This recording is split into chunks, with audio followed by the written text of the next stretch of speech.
हम plane shapes के parameter और एरिया के बारे में जानेंगे। बच्चों, हम अपने प्रीवियस क्लासेस में प्लेन शेप्स पढ़ के आए हैं। प्लेन शेप्स ऐसी शेप्स होती है जिनमें हाइट नहीं होती है, जिन्हें हम खाली प्लेन पेपर के ऊपर ड्रॉ कर सकते हैं। और हमने कौन-कौन सी प्लेन शेप्स पढ़ी हैं, जैसे circle, triangle, square and rectangle. आज की क्लास में हम perimeter of circle, square and rectangle जानेंगे और स्क्वायर और रेक्टेंगल का एरिया निकालना जानेंगे। तो चलिए क्लास को शुरू करते हैं। सबसे पहले हम जानते हैं कि पेरीमीटर क्या होता है। जो पेरीमीटर का मतलब होता है बाउंड्री। जब भी हम किसी चीज की बाउंड्री निकालते हैं, दैट मीन्स हम उसका पेरीमीटर कैलकुलेट कर रहे हैं। हम आप सबसे पहले पढ़ेंगे पेरीमीटर ऑफ रेक्टेंगल।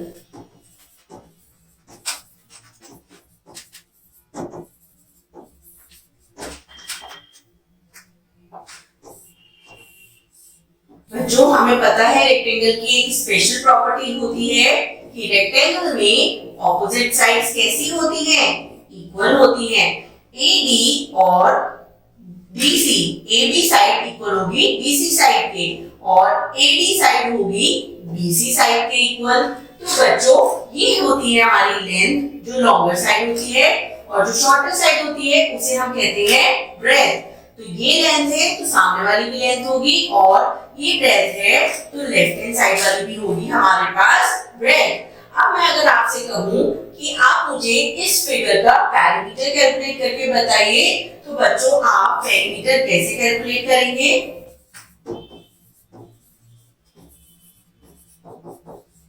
हम simply perimeter of ABCD calculate करने के लिए बाउंड्री को ऐड करेंगे।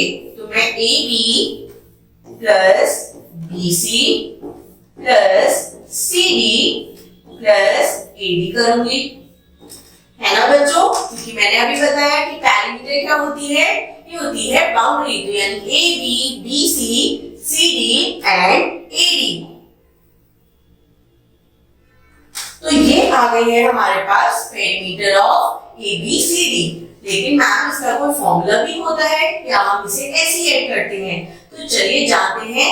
AB है हमारी लेंथ, BC है हमारी ब्रेथ, लेकिन CD दोबारा हो गई हमारी लेंथ और AD हो गई हमारी ब्रेथ। तो बच्चों, यहाँ पर हम 2 बार L को ऐड करेंगे और 2 बार ब्रेथ को। तो मैं इसे लिख सकती हूँ twice L plus twice breadth. हमने लेटर्स और नंबर्स का कॉम्बिनेशन अलजेब्रिक एक्सप्रेशन में सीखा है। तो twice length plus twice breadth आएगा हमारा पेरीमीटर। अब मैं बच्चों क्या इसमें से 2 को कॉमन ले सकती हूँ? Yes, I can easily take 2 as a common from 2L and 2B। तो देखिए पेरीमीटर ऑफ ट्रायंगल हमारे पास क्या बन के आया है?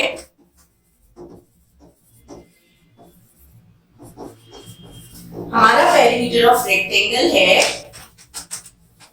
Twice length plus breadth. हम लेंथ में ब्रेथ को ऐड करेंगे और उसका ट्वाइस कर देंगे, तो हमें मिल जाएगा पेरीमीटर ऑफ रेक्टेंगल। चलिए इसे समझते हैं with the help of example.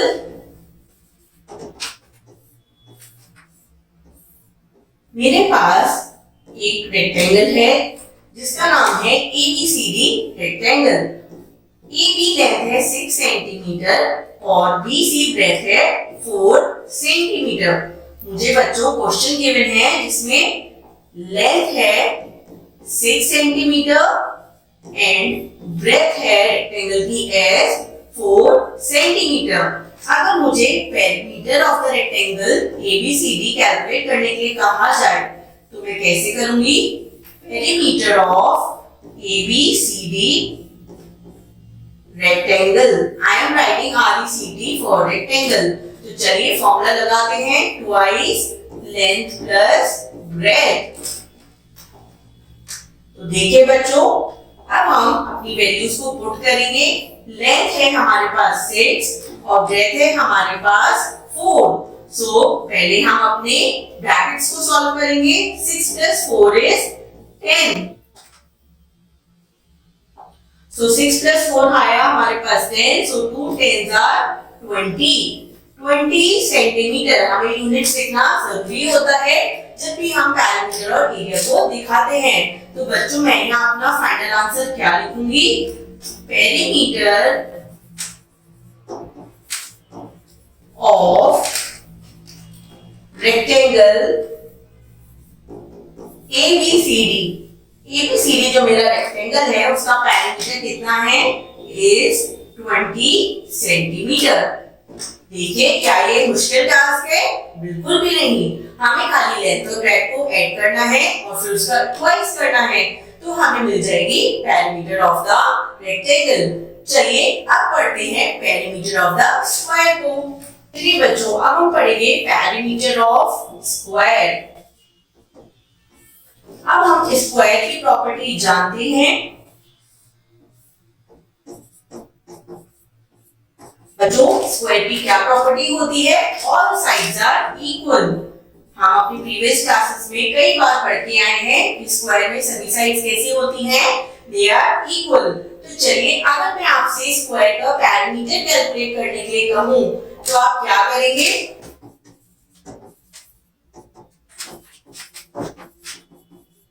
अगर मैं आपसे इस स्क्वायर का पेरीमीटर कैलकुलेट करने के लिए कहूं तो हमें क्योंकि पता है पेरीमीटर होती है बाउंड्री, तो हम सबसे पहले अपनी बाउंड्री को ऐड करना शुरू करते हैं। That will be AB plus BC plus CD plus AD। देखिए मैं अपनी बाउंड्रीज को ऐड कर रही हूँ AB, BC, CD and AD। अब जब मैं अपनी सभी साइड्स को ऐड कर रही हूँ तो बच्चों मैंने क्या देखा?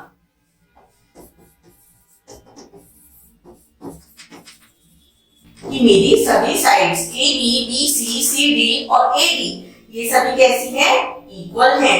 चलिए इन्हें नाम दे देते हैं स्मॉल a। तो ये सभी साइड्स कैसी हैं? ये है स्मॉल a। तो बच्चों मैं क्या करूंगी पेरीमीटर को कैलकुलेट करने के लिए? a plus a plus a plus a। और हम जानते हैं रिपीटेड एडिशन क्या होता है? हम जब भी a को 4 टाइम्स ऐड करेंगे तो इसकी जगह हम इसे क्या लिख सकते हैं? 4 मल्टीप्लाइड बाय a, या फिर मैं इसे कह सकती हूँ 4 मल्टीप्लाइड बाय साइड। और ये किसकी साइड है? Side of the square. तो बच्चों मेरा पेरीमीटर ऑफ स्क्वायर क्या बन के आया है?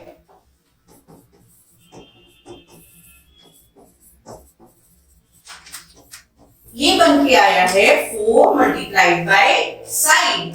चलिए इसे भी समझते हैं with the help of example. मेरे पास एक स्क्वायर है ABCD और साइड ऑफ स्क्वायर गिवन है as 6 सेंटीमीटर। यानी मेरी सभी साइड्स कितनी की है बच्चों? 6 सेंटीमीटर की है। तो अगर मुझे कहा जाए calculate the perimeter of this square तो मैं क्या लिखूंगी? I will write perimeter of square ABCD is equals to 4 multiplied by side। और मुझे यहाँ पर पता है कि जो मेरी साइड है वो है 6 सेंटीमीटर। तो मैं क्या कहूंगी? मेरा पेरीमीटर कितना है? 4 6 are 24. So the perimeter of the square ABCD is 24 centimetre. है ना बच्चों ये बहुत सिंपल। चलिए अब जानते हैं पेरीमीटर ऑफ सर्कल। चलिए बच्चों अब हम पढ़ेंगे पेरीमीटर ऑफ सर्कल। अब सर्कल के पेरीमीटर के लिए सबसे पहले कुछ हमें इसकी प्रॉपर्टीज पढ़नी पड़ेगी।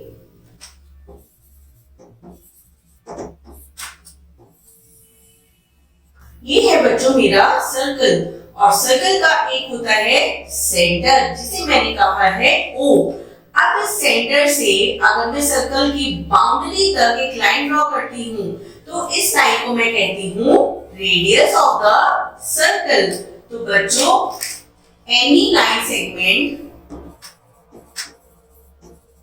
जो कि कहां से है, फ्रॉम द सेंटर, और कहां तक है, टू द बाउंड्री, जो सर्कल की बाउंड्री तक जा रही है। ऐसे लाइन सेगमेंट को हम कहते हैं radius, radius of the circle, और हम इसे रिप्रेजेंट करते हैं विद द स्मॉल r। और बच्चों अगर एक ऐसी लाइन सेगमेंट जो कि दो अलग अलग पॉइंट्स को ज्वाइन कर रही है बाउंड्री पर, और कहां से पास हो रही है, सेंटर से पास हो रही है। चलिए सेंटर को हम अलग डॉट से रिप्रेजेंट करते हैं। ये देखिए, ये है सर्कल का सेंटर, और मैंने कहा एक ऐसी लाइन जो बाउंड्री को कनेक्ट कर रही है एट टू डिफरेंट पॉइंट्स। जैसे ये ए पॉइंट हो गया और ये बी पॉइंट हो गया, और ये कहां से पास हो रही है, सेंटर से पास हो रही है। तो हम ऐसी लाइन को कहते हैं डायमीटर ऑफ द सर्कल। बच्चों मैं इसे कहूंगी डायमीटर ऑफ द सर्कल। तो बच्चों इसका मतलब क्या हुआ, diameter is twice the radius, यानी 2 into रेडियस। अगर मैं रेडियस का 2 टाइम्स कर दूं, दुगना कर दूं, तो मुझे क्या मिल जाएगा, मुझे मिल जाएगा मेरे सर्कल का डायमीटर। क्योंकि रेडियस तो है पॉइंट से टिल द बाउंड्री, और डायमीटर क्या है, एक ऐसी लाइन जो बाउंड्री को दो अलग अलग पॉइंट्स पे कनेक्ट कर रही है और सेंटर से पास हो रही है। इसके साथ साथ हम और क्या कह सकते हैं, रेडियस किसके इक्वल होता है बच्चों, रेडियस इक्वल होता है अगर मैं डायमीटर का हाफ कर दूं। अगर मेरे पास डायमीटर गिवन है और मैं उसका हाफ कर दूं तो मुझे क्या मिल जाएगा, I will get the radius of the circle. चलिए ये तो बात हुई हमारे सर्कल के बेसिक कॉन्सेप्ट्स की। अब हम जानते हैं सर्कल का पेरिमीटर कैसे निकाला जाता है। यहाँ पर जब भी हम सर्कल का पेरिमीटर निकालते हैं तो हम वर्ड यूज करते हैं circumference of the circle. Circumference of circle, circumference of circle या जिसे कहा जाए perimeter of the circle. Circumference क्या होती है सर्कल की, अगर मैंने एक सर्कल बनाया है जिसका सेंटर है O, तो बच्चों मैं इस पूरी बाउंड्री को जो कैलकुलेट करूंगी, मैं इस पूरी बाउंड्री को जब कैलकुलेट करूंगी कि ये कितनी लंबी है, length of the boundary of the circle, उसे हम कहते हैं सर्कमफेरेंस ऑफ द सर्कल।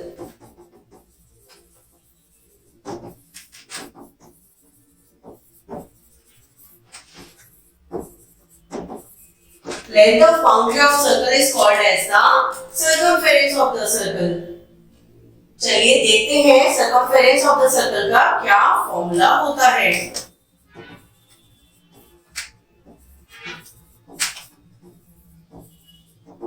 बच्चों circumference of circle बराबर होता है 2 पाई r के। यहाँ पर मैंने मल्टीप्लाई का साइन लिखा है, हम इसे लिखते हैं as 2 पाई r, जिनका मतलब क्या है कि 2 की मल्टीप्लाई करी है हमने पाई से और पाई की मल्टीप्लाई फर्दर करी है r से। यहाँ पर हमारे पास बच्चों 3 वेरिएबल्स हैं। हमारे पास यहाँ पर 3 चीजें हैं, 2 पाई एंड r। तो बच्चों 2 पाई r होता है सर्कमफेरेंस ऑफ द सर्कल, जिसमें 2 हमें पता है एक कांस्टेंट वैल्यू है, पाई की वैल्यू होती है 22/7 और 3.14। तो बच्चों पाई की वैल्यू होती है 22/7 या 3.14। अगर हमें हमारे क्वेश्चन में गिवन नहीं है पाई की कोई वैल्यू, तो हम बाय डिफॉल्ट लेते हैं 22/7, और अगर हमें गिवन है 3.14 तो हम अपना आंसर कैलकुलेट करते हैं विद 3.14। तो यहाँ पर हमें 2 पता है, पाई पता है और हमारा आर, ये जो है आर, ये क्या होता है हम अभी पढ़ के आए हैं, ये है रेडियस ऑफ द सर्कल। तो जब हम रेडियस की मल्टीप्लाई करते हैं 2 और पाई के साथ तो हमें मिल जाता है the circumference of the circle. चलिए एक एग्जांपल लेते हैं। अगर मैंने आपको कहा radius of the circle is 21 centimetre, कितना है बच्चों मेरे सर्कल का रेडियस 21 सेंटीमीटर, और यहाँ आपको कैलकुलेट करना है the circumference of the circle. तो मैं सर्कमफेरेंस कैसे निकालूंगी?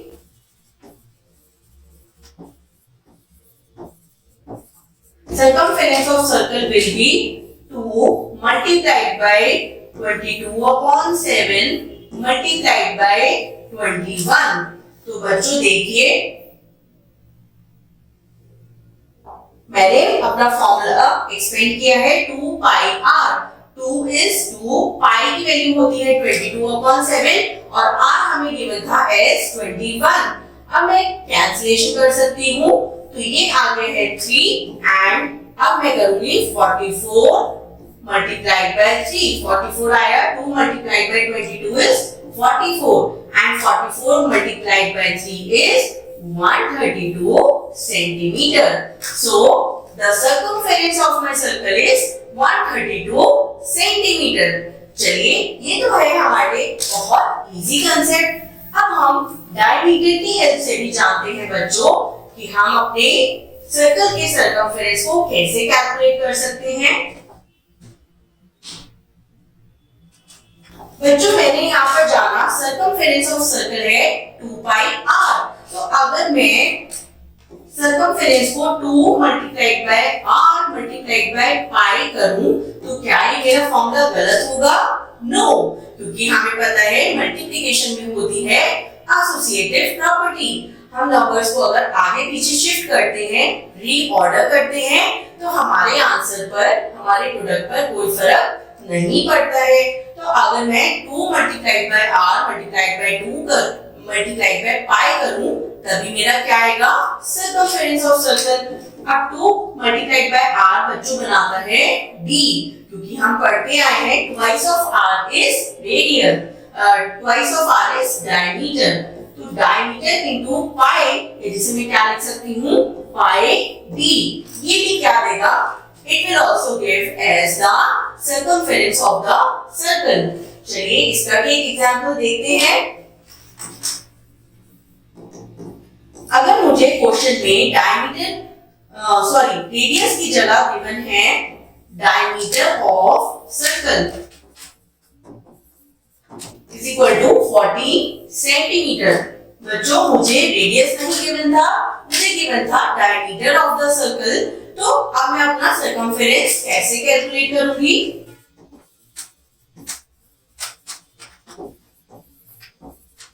यहाँ पर सर्कमफेरेंस को कैलकुलेट करने के लिए या तो मैं डायमीटर को 2 से डिवाइड करके रेडियस को कैलकुलेट करूं और फिर दोबारा रेडियस को 2 से मल्टीप्लाई करके पाई से मल्टीप्लाई करूं, या फिर मैं डायरेक्टली डायमीटर की हेल्प से अपना सर्कमफेरेंस कैलकुलेट कर लूं। सो सर्कमफेरेंस ऑफ सर्कल इज, कितना हुआ बच्चों? क्योंकि मुझे डायमीटर गिवन है तो यहाँ मैं फॉर्मूला लगाऊंगी पाई d, नॉट 2 पाई r। और पाई की वैल्यू है 22/7 और d की वैल्यू है क्योंकि 14, सो आई विल राइट एज 14। तो चलिए कैंसिलेशन करते हैं। 7 2s are 14, so our answer will be 44 centimetre. So देखिए हमने कितना इजीली डायमीटर की हेल्प से भी अपने सर्कमफेरेंस ऑफ द सर्कल को कैलकुलेट कर लिया है। तो बच्चों सर्कमफेरेंस या तो हम निकाल सकते हैं विद दी 2 पाई आर जब हमें रेडियस गिवन है, और अगर हमें डायमीटर गिवन है तो हम फॉर्मूला यूज कर सकते हैं एस पाई डी। हम दोनों ही मेथड से the circumference of the circle को कैलकुलेट कर सकते हैं। चलिए ये तो बात हुई हमारे पेरीमीटर ऑफ द सर्कल की। अब हम पढ़ेंगे द एरिया। तो बच्चों एरिया ऑफ द सर्कल क्या होता है? अब हम पढ़ेंगे एरिया। एरिया क्या होता है? कोई भी प्लेन फिगर कितना स्पेस ऑक्यूपाई कर रहा है। The measurement of the region enclose, कितना रीजन एनक्लोज करा है इसने अपने अंदर। ये देखिए मैंने ये रेक्टेंगल बनाया है, इसने कितने रीजन को, कितने स्पेस को ले लिया है, इसे कहा जाता है एज एरिया। इसे मैं कहूंगी एरिया। बाउंड्री थी हमारी पेरीमीटर और कितना स्पेस अपने अंदर ये ले रहा है, कितनी स्पेस घेर रहा है कोई भी चीज, उसे हम कहते हैं एज एरिया। चलिए अब जानते हैं area of the square and area of the area of the rectangle के बारे में। सबसे पहले हम पढ़ेंगे area of rectangle.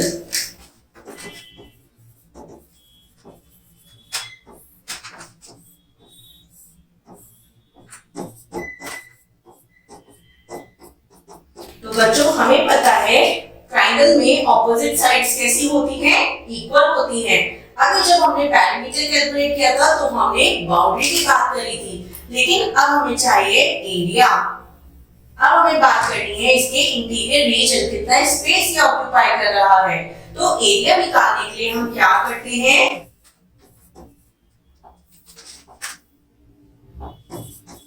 Area of rectangle होता है लेंथ मल्टीप्लाइड बाय ब्रेथ। जब भी हम लेंथ की और ब्रेथ की मल्टीप्लाई करते हैं तो बच्चों इससे हमें क्या मिलता है? एरिया ऑफ दैट फिगर या एरिया ऑफ द रेक्टेंगल। चलिए इसको जानते हैं एक एग्जांपल की हेल्प से। मेरे पास एक रेक्टेंगल है ABCD। ABCD is a rectangle। अब बच्चों इस रेक्टेंगल में हमें गिवन है length 4 centimetre and breadth 5 centimetre.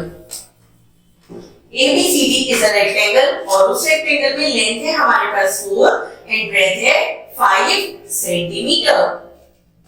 तो बच्चों अगर मुझे कहा जाए एरिया ऑफ रेक्टेंगल कैलकुलेट करना है, एरिया ऑफ रेक्टेंगल ABCD अगर मुझे कैलकुलेट करना है तो मैं क्या करूंगी? Length multiplied by breath, that means 4 multiplied by 5 और मेरा आंसर आएगा 20। बच्चों एरिया को हम हमेशा स्क्वायर यूनिट्स में लिखते हैं, तो हम लिखेंगे सेंटीमीटर स्क्वायर, क्योंकि हमने करा है 4 centimetre multiplied by 5 centimetre. So 4 5s are 20 and we always write our area in square units, that means centimeter square। बच्चों अगर मेरे पास लेंथ गिवन होती as 4 मीटर और ब्रेथ गिवन होती 5 सेंटीमीटर, तो क्या तभी मेरा एरिया 20 सेंटीमीटर आता? नो, क्योंकि यहाँ पर मेरे पास यूनिट्स डिफरेंट है तो मैं इन्हें सिंपली मल्टीप्लाई नहीं कर सकती हूँ। ऐसे केस में मुझे सबसे पहले अपनी यूनिट्स को कन्वर्ट करना होगा। या तो हम सेंटीमीटर को मीटर में कन्वर्ट करेंगे या हम मीटर को सेंटीमीटर में कन्वर्ट करेंगे। तो चलिए देखते हैं 1 सेंटीमीटर में होते हैं 100 यूनिट्स, सॉरी 100 सेंटीमीटर। हमारे पास 1 मीटर में होते हैं 100 सेंटीमीटर, तो हमारे पास 4 मीटर में होंगे 4 multiplied by 100, that will give us 400 centimetre. तो बच्चों अब हम अपना एरिया इजीली कैलकुलेट कर सकते हैं। एरिया हो जाएगा लेंथ मल्टीप्लाइड बाय ब्रेथ और ये हो जाएगा 400 मल्टीप्लाइड बाय 5। क्योंकि हमारी ब्रेथ ऑलरेडी सेंटीमीटर्स में थी तो हमारा आंसर आएगा 2000 centimetre square. I hope the area of rectangle is clear. चलिए अब जानते हैं एरिया ऑफ द स्क्वायर को। हमारा लास्ट टॉपिक है एरिया ऑफ द स्क्वायर।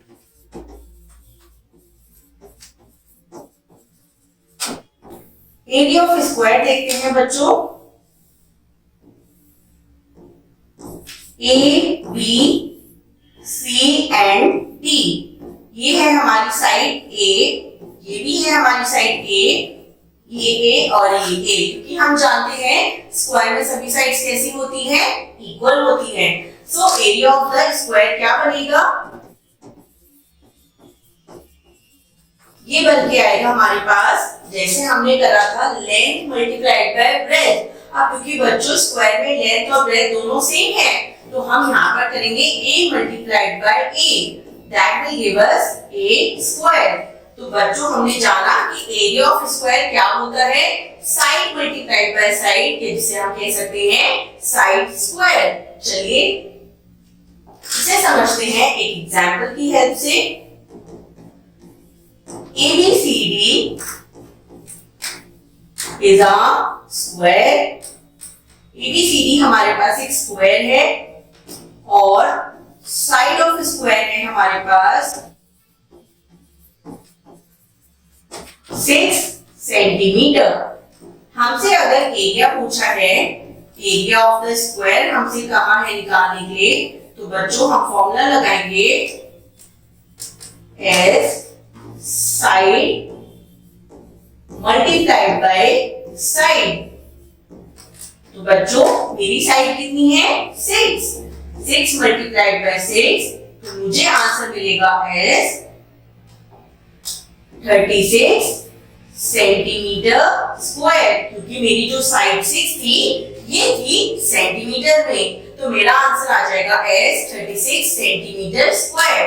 बच्चों हम इसे लिख सकते हैं 36 स्क्वायर सेंटीमीटर। हम बोथ फेस इसे रिप्रेजेंट कर सकते हैं और इस तरह हमारा निकलेगा एरिया ऑफ द स्क्वायर। बच्चों हम अपने एरिया ऑफ रेक्टेंगल और एरिया ऑफ स्क्वायर को सिंपली लर्निंग प्रोसेस से निकाल सकते हैं। हमें इसके लिए फॉर्मूलेस को रटने की बिल्कुल भी जरूरत नहीं है, हमें सिंपली देखना है लेंथ मल्टीप्लाइड बाय ब्रेथ, और क्योंकि हमारे स्क्वायर में लेंथ और ब्रेथ दोनों इक्वल होती हैं, तो इसका एरिया बन जाता है side multiplied by side, that is side square. I hope you enjoyed this lesson. Thank you.